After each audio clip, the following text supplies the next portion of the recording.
सकते हैं।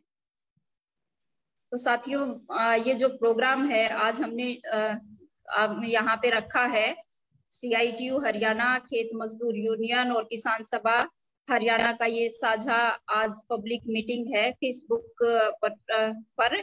और ये कह सकते हैं कि ये हमारी जो राष्ट्रीय स्तर पे जो पब्लिक मीटिंग हुई थी तीनों संगठनों की संयुक्त, उसी की एक तरह से एक्सटेंशन है।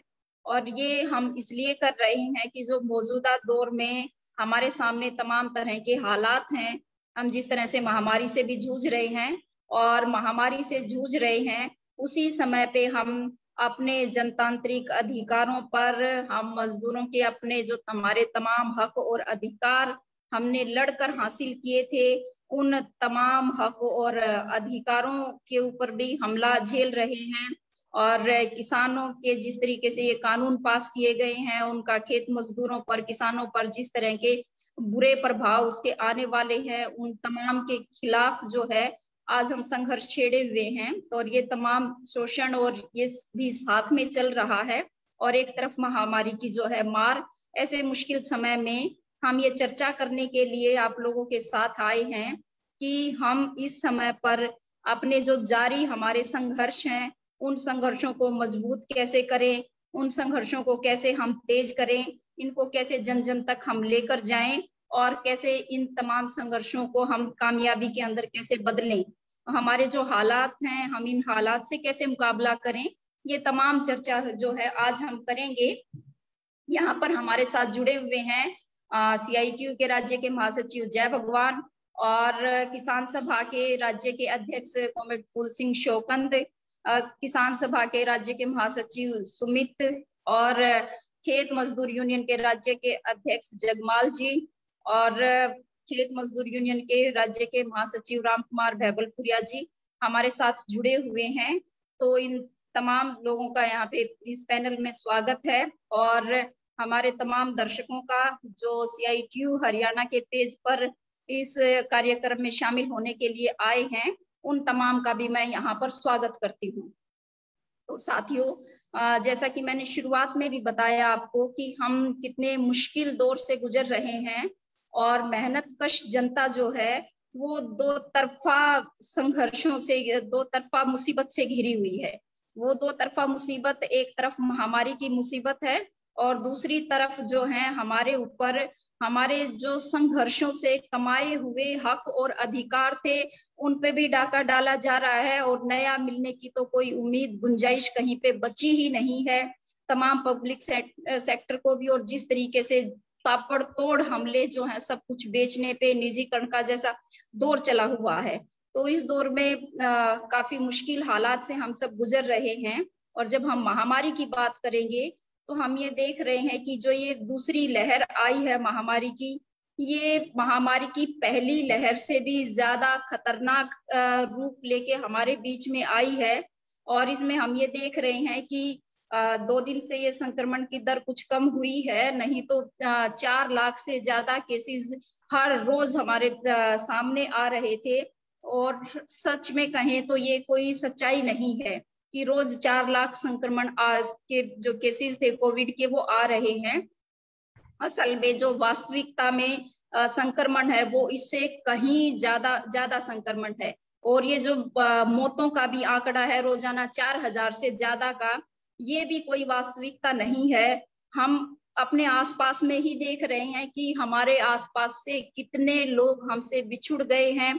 और हर रोज हम कहीं सोशल मीडिया पे जाते हैं या हम अपना WhatsApp खोल के देखते हैं या फिर फोनों पे जिस तरह से हमारे पास सूचनाएं पहुंच रही हैं हमारे आसपास के, हमारे जानकार लोगों के, कि वो कैसे हमें छोड़ के जा रहे हैं, उससे भी अंदाजा लगा रहे हैं।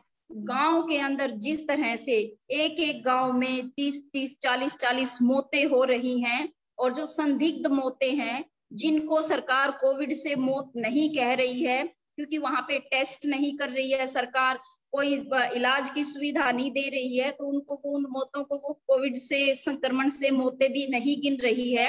लेकिन हालात जो हैं काफी भयावह हैं, काफी मुश्किल दौर से हम गुजर रहे हैं। और ये जितना संक्रमण हमारे सामने आ रहा है, इसमें हमने ये भी जद्दोजहद देखी कि एक सामान्य दवाइयां लोगों को नहीं मिल रही हैं, उनके लिए उनको दर दर भटकना पड़ रहा है। हॉस्पिटल्स के अंदर ऑक्सीजन के बेड नहीं मिल रहे हैं लोगों को। जो हॉस्पिटल में जिनको बेड मिल गए उन हॉस्पिटल्स की ऑक्सीजन खत्म हो रही है, तो ऑक्सीजन की कमी की वजह से लोग जो है मारे जा रहे हैं। लोगों को इलाज समय पर ना मिलने की वजह से वो मारे जा रहे हैं, उनको दवाइयां समय पर ना मिलने की वजह से वो मारे जा रहे हैं। और ये जब हालात हम देखते हैं तो इसमें जो किसान और मजदूर हैं, जो गरीब लोग हैं, उन पे ये संक्रमण और भी ज्यादा कहर की तरह से काम कर रहा है।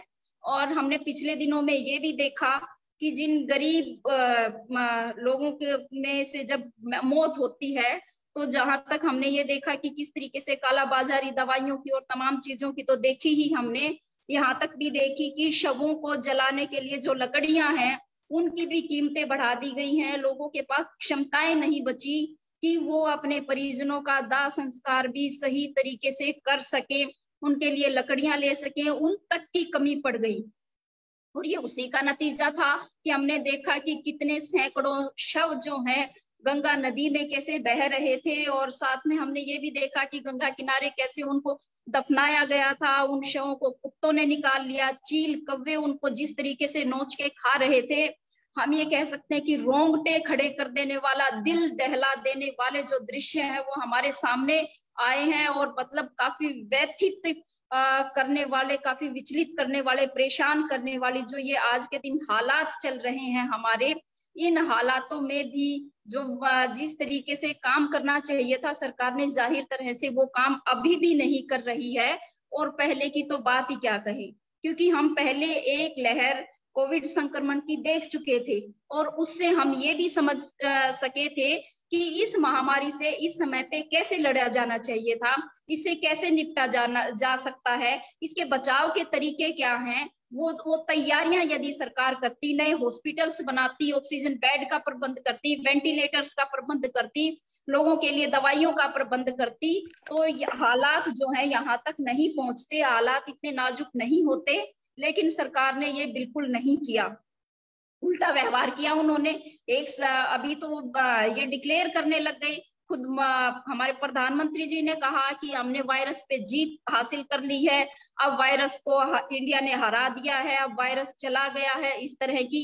और फिर जो उनका व्यवहार था तमाम हम ये देख रहे हैं कि जैसे बंगाल चुनाव के टाइम पे भी हमने जिस तरीके से देखा कि प्रधानमंत्री दिल्ली में आके तो ये कह रहे थे कि 2 गज दूरी, मास्क है जरूरी, उनको दिल्ली में आते ही नारा याद आ जाता था। और जैसे वो बंगाल जा रहे थे, इतनी विशाल रैलियां कर करके जब जनता को वो कह रहे थे कि मैं जिधर देखता हूँ उधर मुझे लोग ही लोग दिखाई दे रहे हैं, मेरी जहां तक नजर जा रही है वहां तक लोग ही लोग दिखाई दे रहे हैं, कितने गर्व की बात है, कितना अच्छा, मतलब वो इतना गौरवान्वित महसूस कर रहे थे उस वक्त में लोगों की भीड़ जमा करके। और इसका नतीजा हमने बंगाल के अंदर भी देखा, इसका हमने यूपी के अंदर भी देखा, हमने बाकी जगहों पे भी देखा कि किस तरह से जो है ये संक्रमण फैलने का। और फिर हमने ये कुंभ के टाइम पे भी देखा, ये मीडिया भी वही मीडिया है ये, जब पिछली लहर के अंदर एक मरकज के प्रोग्राम की वजह से उन्होंने जिस तरीके का माहौल देश के अंदर बनाया था, अब वो कुंभ के अंदर लाखों लोगों के जमा होने पे वो चुप थे, वहां से भी बहुत संक्रमण जो है अलग अलग जगह पे फैला।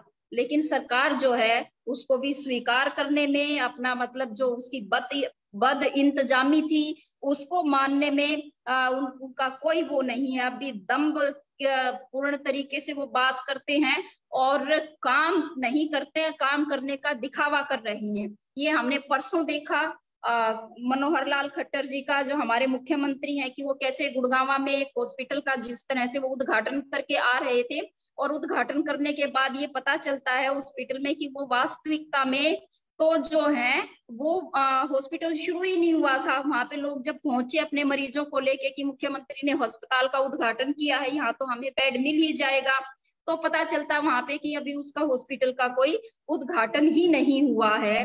तो ये कैसा मतलब तरीका है कि आप इस ऐसी महामारी के टाइम पे भी आप जो है, आपकी जो जिम्मेदारी बनती है उस काम को शांतिपूर्वक तरीके से करने के, सही तरीके से करने के, आप फोटोइज्म कर रहे हैं। आप अभी भी मतलब क्या उद्घाटन है, ये सरकार की जिम्मेदारी बनती थी कि वो अस्पताल उपलब्ध करवाती, ऑक्सीजन उपलब्ध करवाती, लोगों को दवाई उपलब्ध करवाती, लेकिन ये काम सरकार ने नहीं किया। ऐसा ही वैक्सीन के साथ भी इसी तरीके का है कि वैक्सीन का प्रोडक्शन, जब वो बन गई वैक्सीन तो उसका प्रोडक्शन क्यों नहीं किया, और वो जितना किया उतना भी मतलब उसमें भी मतलब हवाई लूटने के लिए कहा कि हम तो विदेशों की भी मदद कर रहे हैं। और आज देश के अंदर वैक्सीन के लिए हाहाकार मचा हुआ है। जो हमारे वैक्सीन सेंटर थे वो वैक्सीन सेंटर बंद होने लग रहे हैं, लेकिन उस पे भी सरकार का कोई वो नहीं है। अब जो मालिक थे इसके वैक्सीन के, एक आधार पुणे वाला, वो तो लंदन में जाके बैठ गए हैं। उन्होंने कहा कि मुझे धमकियां मिल रही हैं। तो जिनका काम बनता था, जो सरकारों को करवाना था, वो काम भी उन्होंने उस तरीके से नहीं करवाया है। वो काम यदि सही तरीके से करते तो आज शायद हमें इस तरह की सिचुएशंस का सामना नहीं करना पड़ता। अब हम ये देख रहे हैं कि गांव में भी जिस तरीके से संक्रमण फैल रहा है, गांव के अंदर भी जो काम सरकार को करने की जरूरत थी कि वो गांव के अंदर जो है टेस्टिंग, कोविड की टेस्टिंग के लिए कैंप लगाती, लोगों की पहचान करती, उनको स्वास्थ्य सुविधाएं उपलब्ध करवाती, उनका इलाज करती, तो ये जो संक्रमण की दर है ये इतने इस तरह से ये नहीं फैलती संक्रमण की दर, और ये कम हो सकता था। तो ये तमाम जो चीजें हैं, आज हम इन तमाम चीजों को ये देख रहे हैं कि कितना मुश्किल दौर से हम गुजर रहे हैं, और इसी मुश्किल दौर में बाकी तमाम चीजों पे भी हमारे ऊपर जबरदस्त हमला है। और आज जो है मेहनत कश जो लोग हैं वो ये सोच रहे हैं कि हम भूख से, बेकारी से, बेरोजगारी से लड़े कि हम इस कोविड संक्रमण से लड़े। तो आज हम ये इन्हीं परिस्थितियों में हम सब आपस में बात कर रहे हैं। और मैं अपनी बात को यहीं खत्म करते हुए मैं CITU के राज्य के महासचिव जय भगवान को आमंत्रित करूंगी कि बात को वो आगे बढ़ाएं, अपनी बातचीत रखें। जय भगवान। तमाम साथियों को मेरी ओर से, CITU की राज्य कमेटी की ओर से नमस्कार। और साथियों, ये जो कोरोना महामारी चल रही है जिसमें काफी बड़े पैमाने पर लोगों की जान जा रही है, बेसिकली बुनियादी तौर पर ये इस सिस्टम की फेलियर है। और हम उन तमाम साथियों को, तमाम उन नागरिकों को जो सरकार की संवेदनहीनता की वजह से कह लीजिए, उसकी लापरवाही की या उसके अड़ियल रवैये की वजह से जो लोग जिनकी जान गई है, उनको हम श्रद्धांजलि अर्पित करते हैं। और ये जो संकट है, ये दो तरह का संकट जो है हमारे सामने है, खासकर जब हम मजदूरों की बात करते हैं, मजदूर जमात की बात करते हैं। एक तो संकट है कि लोग बीमारी से कैसे बचे, इस कोरोना वायरस के संक्रमण से कैसे बचे, संक्रमित हो गए तो उसका इलाज हम कैसे करवाएं। और दूसरा यह है कि जो संकट इसके चलते हुआ है, जिसमें लॉकडाउन हुआ, वो चाहे पिछले साल का अनुभव हो या अभी का अनुभव हो, जिसके चलते हुए करोड़ों जो रोजगार हैं वो जो खत्म हो गए, नौकरियां छूट गई, काम धंधे जो है वो खत्म हो गए। तो बड़े पैमाने पर जो है, जो आबादियां हैं, मजदूरों की मेहनत का जमात जो है, वो बड़ी आबादियां जो है कैसे इस भुखमरी से या इस संकट से निकले, इस रोजगार के संकट से। तो दो तरह का संकट आज के दिन जो है मेहनत का जमात हिंदुस्तान की वो सामना कर रही है। अगर हम पिछला अनुभव अगर हम देखें, पिछली जो पहले कोविड की लहर आई थी, तो एक मोटा मोटा अंदाजा जो है वो ILO ने जारी किया था कि हिंदुस्तान के अंदर 14 करोड़ लोगों ने अपनी नौकरियां जो है वो खोई थी उस समय पर। और अभी अगर उसके बाद से जब दोबारा से अर्थव्यवस्था कुछ बहाल हुई, कुछ काम शुरू हुए, तो भी एक सर्वे ये बताता है कि लगभग 1/3 हिस्सा जिनका रोजगार छिन गया था उस समय पर, उनको दोबारा काम नहीं मिला। ये हम अपने आसपास भी देख सकते हैं कि कितने उद्योगों के अंदर या असंगठित क्षेत्र के अंदर या निर्माण क्षेत्र के अंदर जो मजदूर पहले दिखाई देते थे, उनका एक अच्छा खासा हिस्सा जो है अब दोबारा से वो नहीं है। तो वो 1/3 हिस्सा तो पहले से ही एक प्रकार से पिछली लहर के अंदर वो उसका रोजगार छिन गया था। और अभी भी अप्रैल के अंदर से ही आंकड़े हैं, अप्रैल 24 तक के ये आंकड़े हैं कि 70 लाख लोगों की जो जिनको रेगुलर जो पेज थे उनकी नौकरियां खत्म हो गई। ये 24 अप्रैल तक का आंकड़ा, उसके बाद की क्या स्थिति है वो हम समझ सकते हैं। तो ये एक पिछला और बड़े पैमाने पर भयंकर पलायन हुआ था, ये हम सब जानते हैं। उसके बावजूद भी अब देखिए ये कि जिस समय पर पिछली बार जो पूर्ण लॉकडाउन था देश के अंदर, उस समय पर आंकड़े ये बताते हैं कि हिंदुस्तान की 84% जो आबादी है उस पर इसके काफी नकारात्मक प्रभाव पड़े। उनका या तो रोजगार छिन गया, या उनके वेतन कटौती होगी, या उनकी आमदन कम होगी। लेकिन ऐसे समय में भी ये जो सिस्टम है, जो व्यवस्था है, आप उसका देखिए कि ऐसे समय पर भी अडानी और अंबानी जो है उनके मुनाफों में 35% की बढ़ोतरी हुई है। जब देश की जीडीपी, जो देश का जो जीडीपी है वो नेगेटिव चल रहा है, तब हमारे यहाँ पर हिंदुस्तान के अंदर अरबपतियों की संख्या बढ़ रही है, और तब हमारे देश के अडानी अंबानी जो है उनके मुनाफों में बढ़ोतरी हो रही है।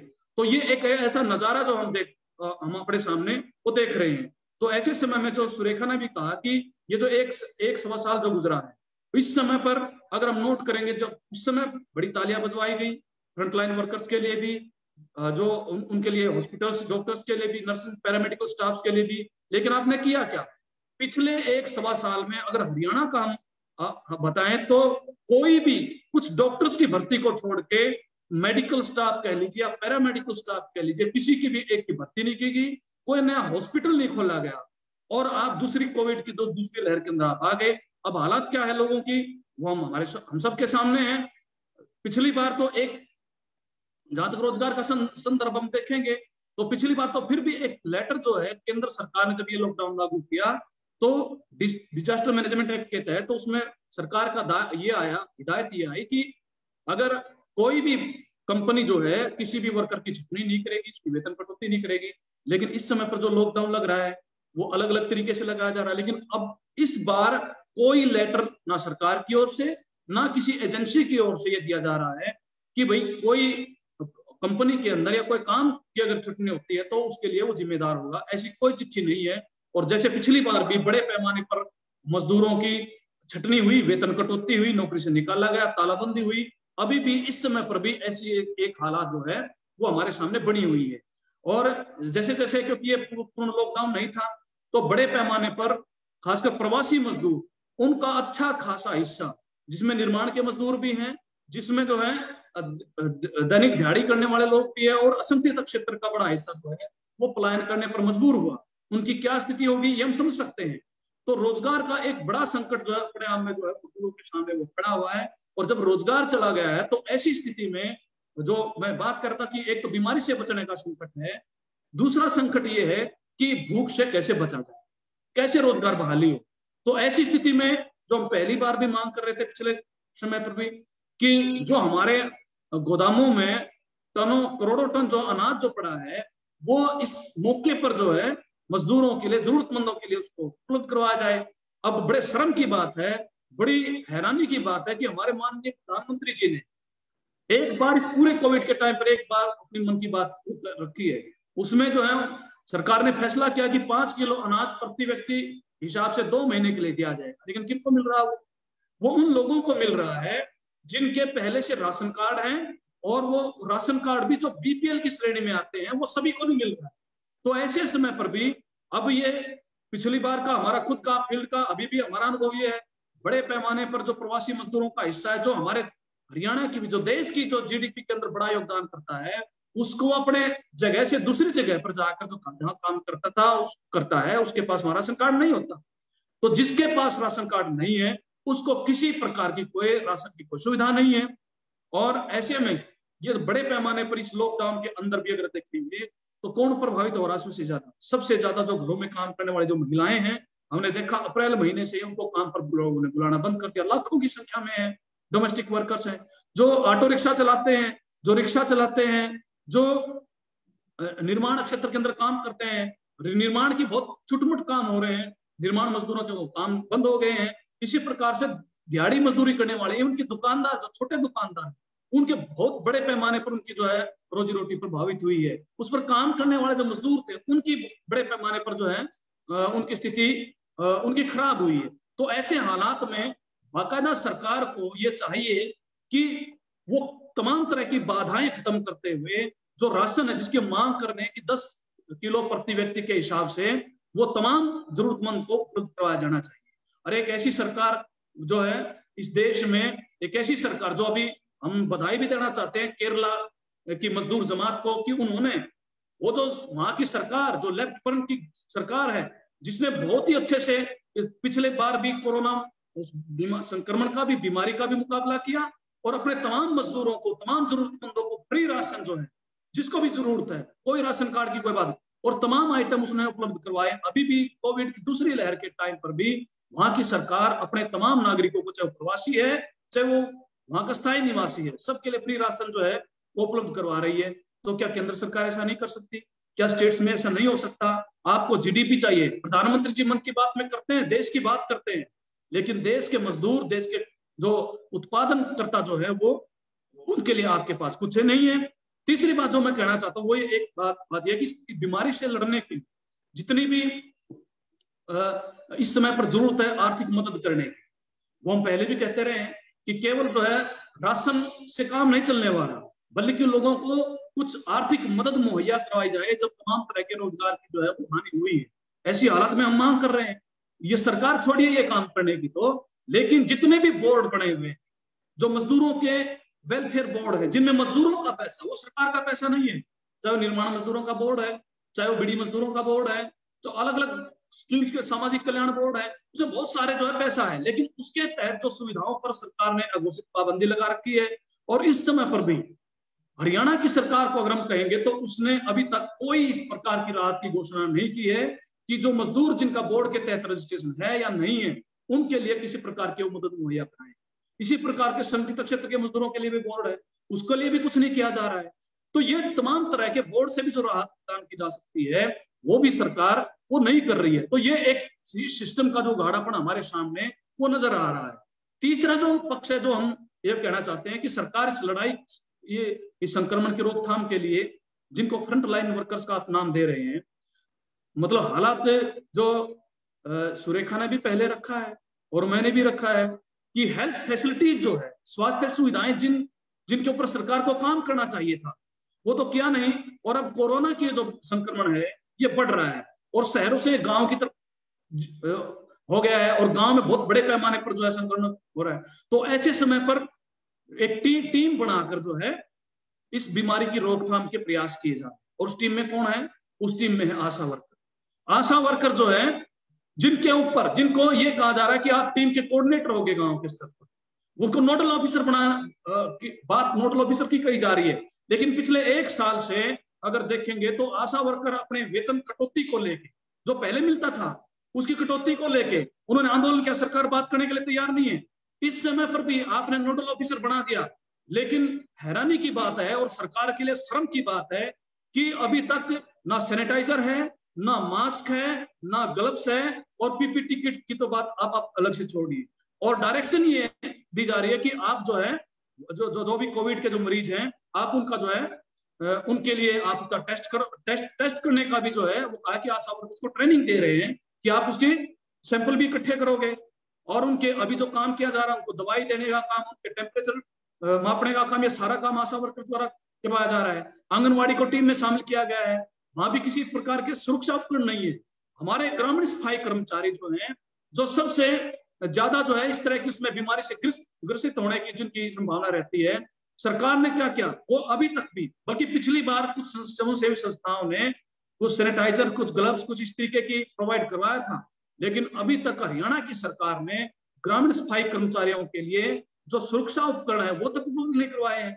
और गांव में जो कोविड जो पेशेंट जिसकी डेथ हो जाती है, उसके क्रिमेशन, उसके संस्कार की जिम्मेदारी गांव के सफाई कर्मचारियों पर डाल दी सरकार ने। और बहुत सारी जगह पर बिना किसी पीपी किट के, जिसमें कोई सुरक्षा उपकरण नहीं है, और ये उनको ये मजबूर किया जा रहा है ग्रामीण सफाई कर्मचारियों को कि आप जो है संस्कार वो संपन्न करवाएंगे। तो ये हालात है उन कच्चे कर्मचारियों के बारे में, जो कच्चे कर्मचारी जिनको सरकार ना कर्मचारी का दर्जा देती, ना मजदूर का दर्जा देती। आज इस भारी संकट के अंदर, वो चाहे आशा वर्कर है, वो चाहे गांव का सफाई कर्मचारी है, वो चाहे आंगनबाड़ी है, यहाँ तक कि मिड डे मील वर्कर्स, गांव में आइसोलेशन सेंटर बनाए जा रहे हैं और सरकारें जो है वो चिट्ठियां जारी कर रही हैं कि जो आइसोलेशन सेंटर में जो खाना, जो मरीज रुकेंगे उनके लिए खाना बनाने का काम मिड डे मील वर्कर करेंगे। जो गांव के चौकीदार हैं, वो चौकीदार वहां चौकीदार देंगे, वो चौकीदारी करेंगे। तो ये सारे कच्चे कर्मचारी हैं जो विभागों के अंदर काम करते हैं, जिनके लिए हम आवाज उठाते रहे हैं कि इनको पक्का किया जाए, स्थायी किया जाए, और नए जो है स्टाफ की भर्ती की जाए। आज वही एक तरीके से इस कोरोना की महामारी के अंदर सरकार का एक वही फ्रंटलाइन, वो चाहे कच्चे कर्मचारी हैं चाहे पक्के कर्मचारी हैं, इसी प्रकार से हेल्थ डिपार्टमेंट के ठेका कर्मचारी हैं। और ऐसे समय पर जिस समय सबसे ज्यादा जरूरत है, हालात ये हरियाणा सरकार की कि स्वास्थ्य ठेका कर्मचारियों को वेतन तक नहीं मिल रहा कई महीने से, उनको हटाया जाना ठेका कर्मचारियों को। और इस पूरे प्रकरण के अंदर देखेंगे तो 3 आशा वर्कर्स की कोरोना की वजह से डेथ हो गई है। जो नगर पालिका के सफाई कर्मचारी, कई सफाई कर्मचारी हैं, उनके नेताओं की डेथ हो चुकी कोरोना की वजह से, क्योंकि वो क्रिमिनेशन के काम में वो शामिल हैं। लेकिन सरकार जो है उनको बीमा जो बीमा के तहत वो कवर नहीं कर रही है। तो इस तरह के बहुत सारे मामले हैं जिनको हम समझ सकते हैं कि सरकार की प्राथमिकताएं जो हैं वो क्या है और इस समय जरूरत क्या है।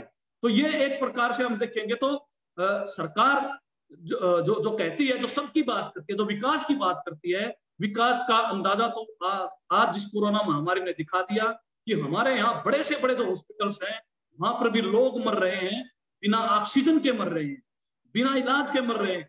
जो 5 स्टार जिनको दर्जा प्राप्त है हॉस्पिटल्स को, और जो प्राइवेट जो हॉस्पिटल्स हैं, जो छोटे हॉस्पिटल जो दुकानें हैं, उनकी तो हालात क्या होगी। इसलिए लाखों की संख्या में लोग मर रहे हैं। उसमें वो हिस्सा सबसे बड़ा शामिल है जो जिसके पास कुछ अपना इलाज करवाने के लिए पैसा नहीं है, सबसे ज्यादा वो प्रभावित होगा। वो कौन है? वो मजदूर है, वो गरीब लोग हैं, वो आबादी का बड़ा हिस्सा है। तो विकास, किसकी विकास की बात की जा रही है?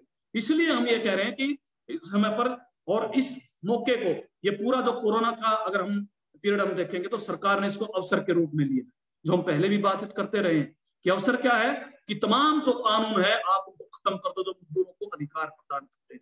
इसलिए जो है किसानों को बर्बाद करने के लिए, खेती को कारपोरेट घरानों के लिए लाने के लिए आपने 3 कृषि कानून ले आए। इसी दौरान आपने मजदूरों के बारे में जो थोड़ा बहुत अधिकार उनको मिले थे आंदोलन के दम पे, आपने वो 4 लेबर कोड ला के तमाम अधिकार उनके खत्म कर दिए, सब पूंजीपतियों के हवाले उनको कर दिया और उनको गुलाम बना दिया। ऐसे सरकार कानून ले आई। इस बीच में तमाम तरह की, हम ये कहना चाहते हैं कि इस समय में, इस कोरोना पीरियड ने भी ये दिखाया है कि अगर सार्वजनिक क्षेत्र होगा, सरकारी क्षेत्र होगा, यही इस समय पर अगर ऑक्सीजन की कमी हुई तो उस ऑक्सीजन को पैदा करने में भी जो स्टील इंडस्ट्री है उन्होंने ऑक्सीजन को पैदा की है, उनके प्लांट ने ऑक्सीजन पैदा की है। और जो पेट्रोलियम जो लगे हुए उन्होंने अपने टैंक वो बनाए इसके लिए रेलवे डाक में जो है अपने उसकी सप्लाई की है। तो अभी भी सार्वजनिक क्षेत्र ही महामारी से लड़ने के लिए काम आ रहा है। तो सार्वजनिक क्षेत्र मजबूत हो, इसलिए ये सब जरूरी है। इसलिए हम ये मांग कर रहे हैं और ये मीटिंग भी इसलिए की जा रही है कि जो इस देश के निर्माता है असल में किसान और मजदूर, जो पैदा करने वाले हैं, जो धन दौलत पैदा करते हैं, और उनके जो प्रतिनिधि संगठन हम कह सकते हैं CITU, खेत मजदूर यूनियन, किसान सभा, तो ये तीनों संगठन मिलके, हमारे कार्यकर्ता, हमारी कमेटियां, हमारी तमाम कतारें, जो जहां बैठा हुआ है वो कोरोना के जो भी निर्देश है उनका पालन करते हुए हम जो है अपनी इस एकता को मजबूत करें। कॉलोनी के स्तर पर, गांव के स्तर पर अपनी कमेटियां बनाएं। और ये 26 तारीख का जो एक्शन जो कार्यक्रम दिया गया है, बहुत ऐतिहासिक महत्व है इसका। इस मोदी सरकार को, प्रधानमंत्री जी को, जिसने इस देश का भट्ठा बिठा दिया, बर्बाद करने में कोई कसर नहीं छोड़ी, उसको 7 साल हो जाएंगे उसको शपथ लिए हुए। पहली बार 26 मई को उन्होंने 2014 में शपथ ली थी। 6 महीने जो है किसान आंदोलन को हुए हैं, 6 महीने मजदूरों की ट्रेड यूनियन की हड़ताल को हुए हैं इस समय पर। तो ऐतिहासिक महत्व है। इसलिए 26 मई को जो काला दिवस मनाने का फैसला किया संयुक्त किसान मोर्चा ने, हम तमाम मजदूरों से, हमारी तमाम कतारों से हम अपील करते हैं कि हम अपने मुद्दों को लेके, अपनी मांगों को लेके उस दिन जो है काला दिवस में मनाएंगे। हम अपने जहां जहां पे अपने गांव में, अपनी कॉलोनियों में इकट्ठे होकर डिस्टेंस रखते हुए, एक दूरी रखते हुए अपनी आवाज बुलंद करेंगे। और 30 मई को CITU अपना स्थापना दिवस मनाते हुए 1 जून से 10 जून तक के बीच में अपनी मांगों को लेकर विशेष अभियान भी चलाएगी। तो मेरी यही अपील मैं करते हुए कि तमाम संगठनों के जो साथी हैं, तमाम यूनियनों के साथी हैं, वो अपने बीच में तालमेल बनाएं और 26 के एक्शन को ऐतिहासिक रूप से सफल बनाएं और इस सरकार का पर्दाफाश करें। ये लोगों की जिंदगी के साथ खिलवाड़ कर रही है और मेहनतकश आवाम को बर्बादी की तरफ धकेल रही है। तो इन्हीं बातों के साथ मैं अपनी बातचीत खत्म करता हूं।